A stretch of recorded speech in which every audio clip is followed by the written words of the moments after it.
What's going on, guys? I'm Tim Kelly. This is Phillies Stoplight for April 7th on Patterson. The Phillies took 2 out of 3 over the weekend from the Dodgers. It was kind of the perfect series for talk radio or even for podcasts or whatever we're calling this, because the Phillies took 2 out of 3 from a team that was previously undefeated. They are the defending world champions, and I think many people think they have a chance to be even better this season. So that's a positive. They're 7-2, and theory vibes are good. But there was enough in that series that you saw that maybe gave you some pause that there's still plenty to talk about. It's sometimes difficult. If the Phillies were out here 9-0 right now and they were winning every game 10-0, it would be difficult to come up with topics to talk about. It certainly isn't today. And the first topic I want to get to is the struggles that we saw from Jordan Romano on both Friday and Sunday. Friday, he wiggled out of it because they ended the game on the strike him out, throw him out. I have no idea why the Dodgers bailed out a struggling reliever by having him steal in the ninth inning. It made absolutely no sense, but it panned out for the Phillies. They won that game. They also won Sunday, even though, again, Jordan Romano struggled and coughed up the lead when he came in. He didn't even record a single out. His fastball sat between 92.8 and 94.1. And for reference, the average fastball velocity in his career is 96.8. So to be down all the way at 92 at times and only up to as high as 94, certainly concerning for him. And Rob Thompson acknowledged that after the game. There's no indication of a health issue, but you do worry when somebody has a velocity dip like that. And maybe he's not going to be throwing 96.8, but to be down at 92, yeah, that makes a drastic difference. And Romano acknowledged it post-game. Obviously, he doesn't have the answer or didn't have the answer immediately after the game of why things aren't working for him. But he said he reared back to throw that pitch that he normally throws, and it just wasn't there in the same way it normally is. So he's going to go through video. They're going to try and figure out the usual thing. Is he tipping? Are there any mechanical issues? That type of stuff. Rob Thompson floated, is he potentially going through a dead arm period? So there's a lot to figure out in that regard. And I thought it was interesting. While the media was present, Dave Dombrowski walked through the locker room, talked with different players. Totally normal, especially after a win. But he made sure to go by Jordan Romano and say, hang in there. And there's not much else to say. They paid him $8.5 million, and Jose Alvarado's pitched well, Orion Kirkring's pitched well. Matt Strahm got back on track yesterday. Not that he had been bad, but the velocity hadn't been up necessarily. He took down a crucial inning yesterday. So those three have been good. You feel good about those three. But it can't always be them, and the Phillies need some other guys to emerge. And as much as we talk about maybe Joe Ross emerges, maybe Jose Ruiz emerges, maybe later in the season Ranger Suarez is in the bullpen in some form, that's all well and good. In the meantime, though, you paid Jordan Romano $8.5 million. You let Jeff Hoffman go. You let Carlos Estevez go. And I think there was some logic after last year's postseason blow up by the bullpen to shaking things up in the bullpen, especially knowing there wasn't going to be a ton of shake up on the rest of the roster. So the Phillies did that. But there's a reason Jordan Romano was non-tendered and got an $8.5 million deal, as opposed to Jeff Hoffman went to the Blue Jays on a 3-year deal. Even after multiple other deals fell through, he got 3 years. Carlos Estevez got 2 years. There's a reason for that. There was a lot more risk with Jordan Romano, and sometimes you bank on these bounce-back guys, and they bounce back and you end up looking like a genius. Other times, you sign a guy on a prove-it deal and he doesn't prove it or he doesn't stay healthy. In this case, by all indications, Jordan Romano is healthy, but you signed a guy coming off of a season where he only made 15 appearances because his elbow was upset, and it is a risk. Now, he looked great in spring training. That's the part that kind of surprises me. As much as we don't like to read too much into spring training results, velocity, everything looked really good in spring training. So I've been surprised. I thought that first outing in D.C., I was really buying the idea that he was a little too amped coming into the game. It's his first appearance with the Phillies, whatever. He'll be fine moving forward. And just to this point, he hasn't been, and they've managed to win the games where he struggled, but obviously that is not sustainable. So Jordan Romano is something to watch moving forward.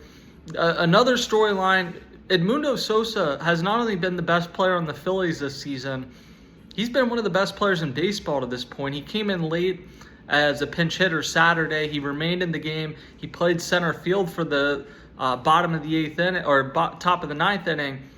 It is amazing in baseball how the ball always finds you. 2 out of the 3 outs in that inning were caught by Edmundo Sosa. He looked good. After the game, I asked Rob Thompson, okay, he looked good. Rob Thompson agreed with that.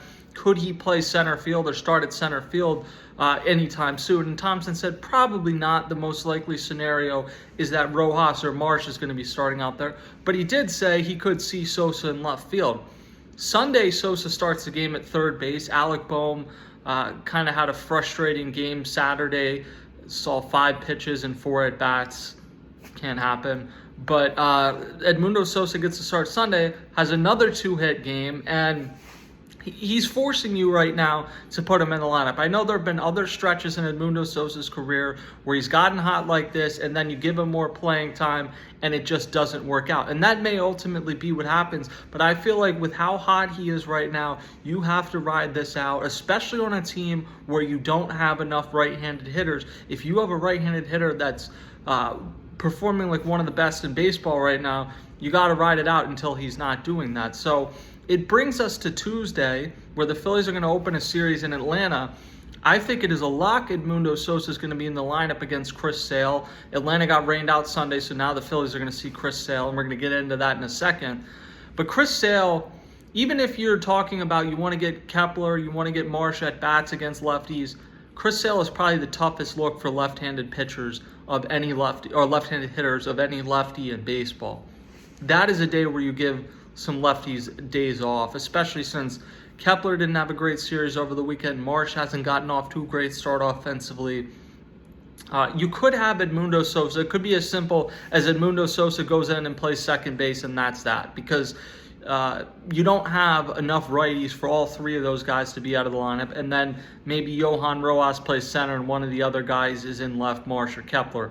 What I think is going to happen, though, is that Bryson Stott will play second, Johan Rojas will play center, and it will come in handy having his glove out there because A, Atlanta is one of the more spacious outfields in baseball, and B, my prediction is you're going to have Edmundo Sosa, who does not have much experience. You're going to have him starting in left field. I think that's what's going to happen Sunday. That's what's going to happen Tuesday.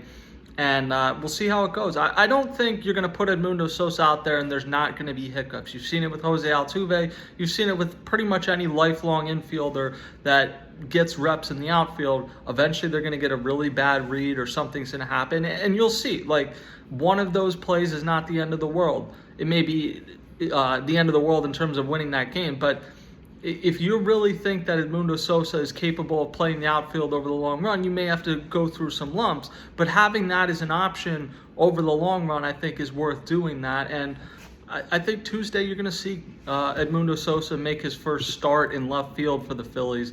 That would be my guess. Now, the final thing is the pitching matchups in this Phillies-Braves series. They're going to be great. Game 1, particularly Game 1 and Game 3. Game 1 is Zach Wheeler against Chris Sale. The 2 top finishers in Cy Young voting last year. A lot of people around here thought that Wheeler should have won it. I thought that Sale deserved it. He won the pitching Triple Crown. He led NL pitchers in just about every category. Now, Wheeler did have him topped in innings by about 23 innings. He led in a few other categories. Zach Wheeler was excellent. I just thought Chris Sale was even more dominant. And Zach Wheeler pretty much said the exact same thing in spring training. And the voters essentially agreed that Wheeler was the second best pitcher in the NL last year. But that doesn't mean that Zach Wheeler, who is from Georgia, has pitched well against the Braves in his career, specifically since coming to the Phillies. That doesn't mean that he wouldn't like to go in against what it was essentially his hometown team when he was a kid and shove, particularly against the guy that beat him out in the Cy Young race last year. I know Chris Sale hasn't been great to start this season, but if he stays healthy, there's a good chance he's going to be in the running for All-Star, for Cy Young. Like, this is a big outing that you can kind of make a statement if you're Zach Wheeler, and I don't have any reason to think that he won't do that. I think it's important to continue to point out that what Zach Wheeler has done now, this is his 6th year with the Phillies, what he's done since coming here is not normal, and he's putting himself in the discussion, not a lock by any means, but he's putting himself in the discussion for the Hall of Fame at the end of his career if he continues to pitch at this level for a few more seasons. So I am super excited for that Tuesday pitching matchup. Wednesday is not as sexy, but it's definitely interesting. You have Taijuan Walker, who was excellent in his first start against the Rockies, 6 shutout innings.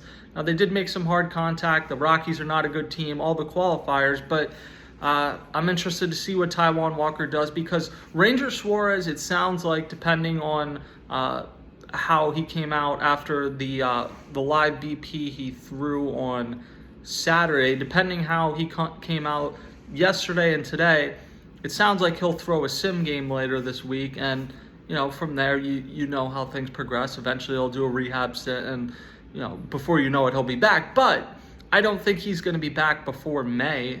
So Taijuan Walker, for better or for worse, is going to be in the rotation, I think, at least for a few more turns. So you'd like to see what he does. He's going to go against Grant Holmes, who has a 7.20 ERA in 5 innings this year. So even if Taijuan Walker isn't great, and Atlanta, for as much as they've struggled out of the gates, there's too many good hitters in that lineup. They're going to get Sean Murphy back. They have Matt Olson, Michael Harris, Austin Riley, Ozzie Albies, Marcell Ozuna. They're going to start hitting at some point. It's not a great matchup for anybody, and I think in a normal situation, the Phillies probably wouldn't be favored in this game, but you don't know what the Braves are going to get out of Grant Holmes either. So it's probably not going to be a game that either team wins 2-1. And I'm looking forward to seeing that, because the first game might be a game you win 2-1. The second game might be a game you win 10-7. And it's interesting to have that contrast. And then game 3 Thursday, another game that's probably going to be more of the 2-1 varieties. Jesus Luzardo against Spencer Schwellenbach. Schwellenbach looked nasty against the Phillies late last season, and over his first 2 starts this year, he's got 14 strikeouts, hasn't given up a run, so he's been tremendous. He's someone, to me, I think is going to be a thorn in the side of the Phillies for a long time. I don't know if he's going to be an ace necessarily, but a really good 2 or 3, that's kind of where I view him at. Jesus Luzardo goes in at a minimum into that category of very good 2 or 3, and maybe an ace the way he's pitched so far. He's got 19 strikeouts through 2 starts, a 1.50 ERA. He has been as good as you could possibly ask for over his first 2 starts of this season. And I'm excited to keep seeing him pitch, because I said all along I thought people were underrating the impact that his addition was going to have. And specifically since Ranger Suarez has been out, having him in the rotation, you kind of feel like, not that Ranger Suarez hasn't been missed, but if you had brought back pretty much the same group as last year and added just a guy that filled that last spot in the rotation, and then you had that and Taijuan Walker in the back, I think you would have been thin in the rotation to begin the year. With Jesus Luzardo in there, you kind of haven't skipped a beat. He has been tremendous. That performance Friday against the Dodgers was pretty remarkable. So it'll be a great pitching matchup. Obviously, Game 1's going to get the headlines, but Game 3 may not be quite as good, but it has the potential to be a tremendous pitcher's duel. I'm excited for it. The Phillies are 7-2. The Braves are 1-8. You can't win the division in April, blah, blah, blah. But the Phillies have a chance to really step on the throats of the Braves here and make it so these games, they will count in the standings in September. And the Braves, in my mind, they're going to get Strider back in the not-so-distant future. They're getting Sean Murphy back. Ronald Acuna is going to come back. They're not going to be a bad team like this all year. But you can put yourself in a position where maybe the Braves have to settle for a wild card and you get a first-round bye, or whatever the case ends up being. You win the division and they get a wild card, and you host them in a playoff series. There's lots to be had, and I think winning these series in April and kind of banking those victories over those head-to-head matchups over playoff teams is crucial. So I'm excited. It's going to be a fun series in Atlanta. That's going to do it for today's episode of Phillies Stoplight. Check out everything on Patterson, and I will talk to you guys next time.